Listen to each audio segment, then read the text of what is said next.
नमस्कार मित्रांनो, आशा करतो तुम्ही आनंदित असाल. चॅनलवरती नवीन असाल तर कृपया चॅनलला सबस्क्राईब करा. आज खूप महत्वाचा आणि इंटरेस्टिंग व्हिडिओ आहे. शासनामार्फत तुम्हाला आणि तुमच्या कुटुंबाला सहलीचा आनंद घेता येणार आहे. त्यासाठी कुठकुठले नियम, कुठकुठल्या अटी आहे, या व्हिडिओमध्ये आपण संपूर्ण बघूया. चला तर मित्रांनो, आपण व्हिडिओला सुरुवात करूया.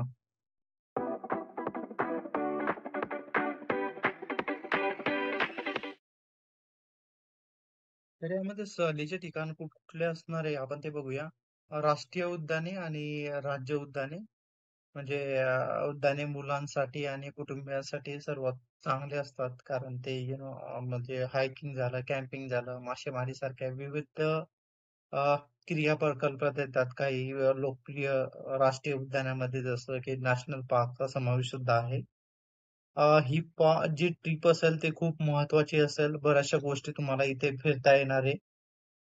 थीम पार्क मध्ये सर्व वयोगटातील कुटुंबासाठी मजा करण्याचे ठिकाणे. काही लोकप्रिय थीम पार्क मध्ये जसं युनिव्हर्सल स्टुडिओ किंवा सिक्स ग्लॅमरचा सुद्धा समावेश आहे. अनेक शहरे कुटुंबांना भेट देण्यासाठी उत्तम ठिकाणे देतात.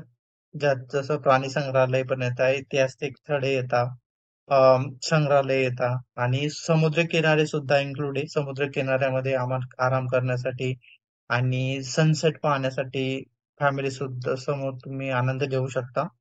त्यामध्ये काही लोक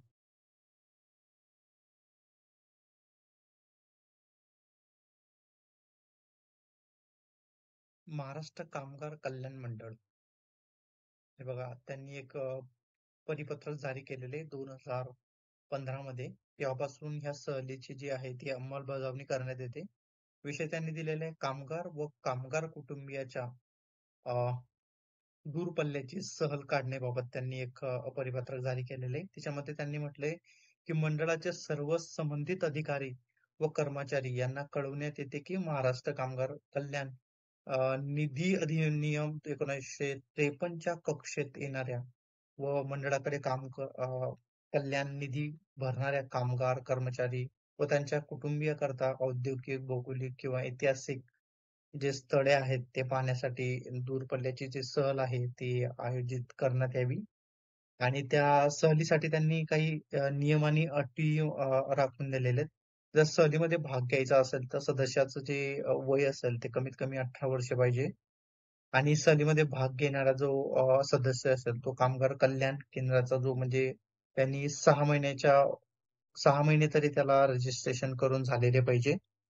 सहलीमध्ये एका कुटुंबातल्या 2 व्यक्तींना तिथे प्राधान्य दिले जाणार आहे. आणि त्यामध्ये सहलीमध्ये भाग घेणाऱ्या सदस्यांचे सहलीमध्ये स्वतःच्या जबाबदारीवर तुम्ही भाग घेताय तसं तुम्हाला प्रतिज्ञापत्र जे आहे ते तुम्हाला लिहून द्यावं लागणार आहे. आणि सहलीमध्ये कमीत कमी 25 लोक असतील आणि जास्तीत जास्त जे 40 लोकांचा समावेश इथे केला जाणार आहे. सहलीमध्ये एकापेक्षा जास्त स्तंभाच्या कामगार, कर्मचारी व कुटुंबियाचा समावेश असणे म्हणजे कमीत कमी एक व्यक्ती किंवा त्यापेक्षा 2-3 व्यक्ती जे असतील तर ते तुम्हाला इथे घ्यावा लागणार आहे. 2 लोकांची ते निवड करणार आहे. सहलीमध्ये भाग घेणाऱ्या सदस्यांना जाण्यापासून तर येण्यापर्यंत प्रत्येकी ₹200, परत जो रेग्युलरचा जो भत्ता किरकोळ खर्च असेल तो 120, म्हणजे असं टोटल मिळून ₹320 जे आहे ते तुम्हाला दिले जाणार आहे. आणि सहलीचा संपूर्ण खर्च आहे हा शासन स्वतः उचलणार आहे. परत तुम्हाला ₹320 प्रत्येक दिवशी हा जो आहे तो मिळणार आहे. आता हे सहल जी आहे ते प्रत्येक वर्षी डिसेंबर ते फेब्रुवारी ह्या महिन्याच्या दरम्यान मध्ये ना ती आयोजित केली जाते. आणि सहल आयोजित करण्यासाठी त्यांनी स्ट्रिक्ट वॉर्निंग दिलेली की संबंधित केंद्र प्रमुखांनी वरील नियम व अटीप्रमाणे प्रस्ताव तयार करून प्रस्तावामध्ये सहलीची तारीख, सहलीचे ठिकाण आणि सदस्याचे संपूर्ण नाव, आस्थापनाचे नाव, कामगार कुटुंबीय सदस्य असल्याचे रेशन कार्ड इत्यादी खात्री करून सभासदाच्या यादीसह संबंधित कामगार कल्याण अधिकाऱ्याकडे प्रस्ताव सादर करावा.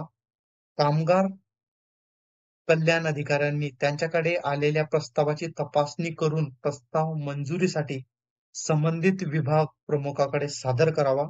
विभाग प्रमुखांना मंडळाच्या नियम व अटीप्रमाणे त्यांच्या स्तरावर प्रस्तावास मंजुरी देण्यास मान्यता देत आहे असंही त्यांना म्हटलेलं आहे. परत त्यांनी इथे म्हटलं की सहलीसोबत सहल प्रमुख म्हणून संबंधित केंद्र प्रमुखास जाण्यास मान्यता व मंजुरी देण्यात येते. त्यांना मंडळाच्या नियमाप्रमाणे कमीत कमी दराचा प्रवास खर्च व दैनिक भत्ता मंजूर करण्यात म्हणजे ते 320 रुपये आहे हे त्यांना पण मिळणार आहे.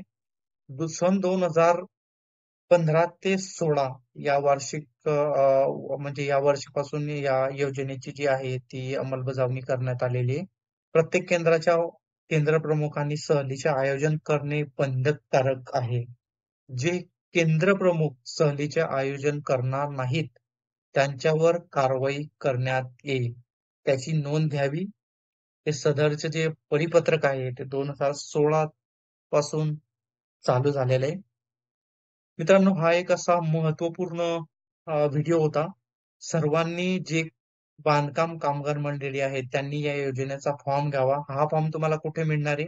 जवळचे जो तुमचं बांधकाम कल्याण अधिकारी ऑफिस असेल तिथे जाऊन तुम्हाला हा जो दूर पल्ल्याची जी सहल आहे त्या सहलीचा फॉर्म तुम्हाला तिथे घ्यायचा आहे आणि जे रिक्वायर्ड जे डॉक्युमेंट आहेत त्यांनी मागितलेले ते संपूर्ण डॉक्युमेंट तुम्हाला अटॅच करायचे आणि तो फॉर्म तुम्हाला तिथेच सबमिट करायचा आहे.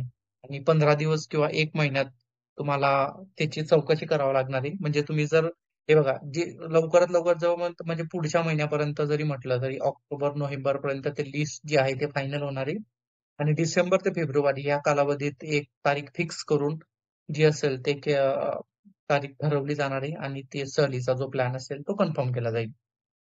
आशा करतो मित्रांनो या व्हिडिओच्या माध्यमातून तुम्हाला चांगली माहिती मिळाली असेल. कृपया चॅनलला सबस्क्राईब करा आणि येणारे नवीन नवीन व्हिडिओ तुमच्यापर्यंत आपण पोहोचवणार आहोत. चला स्वतःची काळजी घ्या. भेटूया पुढच्या व्हिडिओमध्ये. तोपर्यंत जय हिंद मित्रांनो.